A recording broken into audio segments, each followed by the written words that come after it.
Hello, wonderful people. I greet you all. This is Classic Match.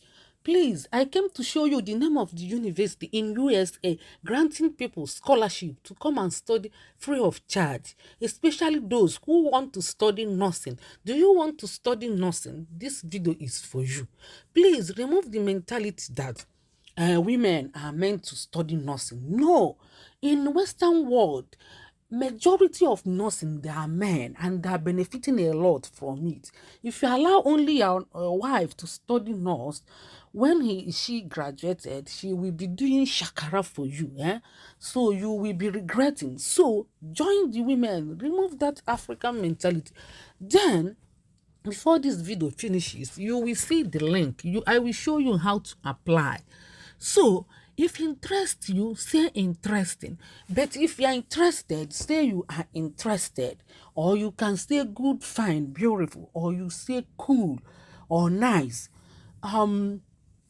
Let's go. Let me show you everything you need to know. Batago na Google. We have entered Google and come to Google and type Minerva University. Look at it, Minerva. Minerva University, San Francisco, California. So when you type it, you hit enter. When you hit enter, you will see everything. Look at it. You will see this. You scroll down. See the application form here. This is the application form. This is the application form. So you can hit you hit it. Let's hit it. So when you hit it, you will see start your application here. Look at it. Start your application here. You start it. Look at their forms. You have to read it. Type your first name, second name, your family name, your email. Keep scrolling down. Date of birth. So all these drop down boxes, you have to open it. Look at it. You select your country. You go ahead and select your country. And this one, you select which year do you want to enroll, which year.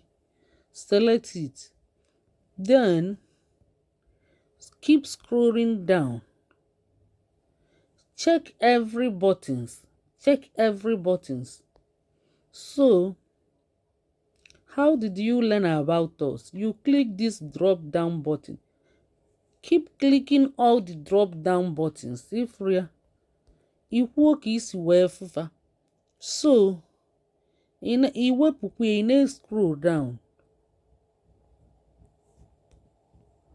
You scroll down. So will you be applying for financial aid at Minerva University? Yes, yes. Nenye ebe.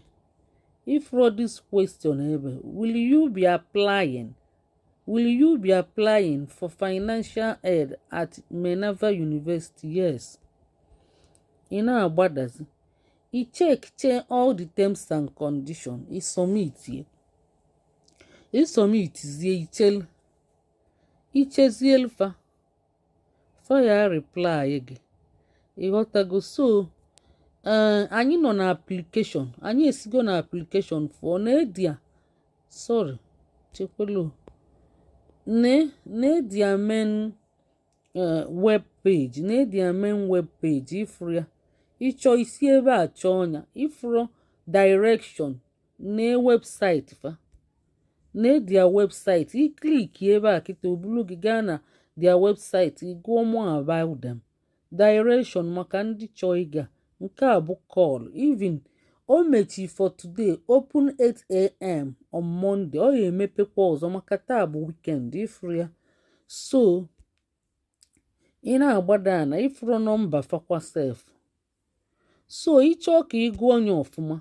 I scroll. I click ebe ede website. I click yenye obulu gị baa dia website. I gụkwa anya ọfụma ebe ahụ. Ifuru ya, I click yenye kita. Obulu gị bazia dia main web page. Ifuru ya.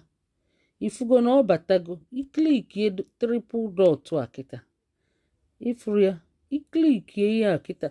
ịchọkwa ichat ya ịchọ ichat ya for life if reapply edeli apply here iflia so nekwe nke a ọ na-achat gị life ịchọ ichat ya life chat ifro life chat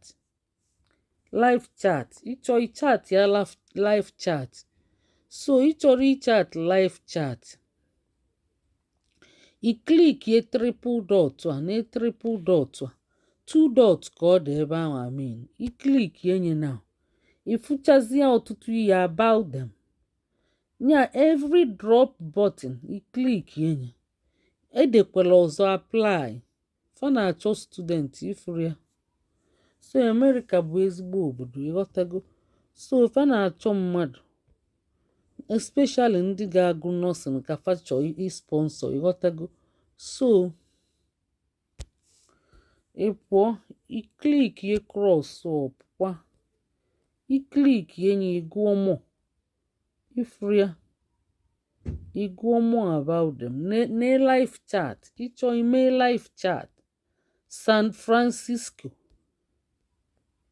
Francisco ka ọ dị California San Francisco California ọ bụ ezigbo obodo so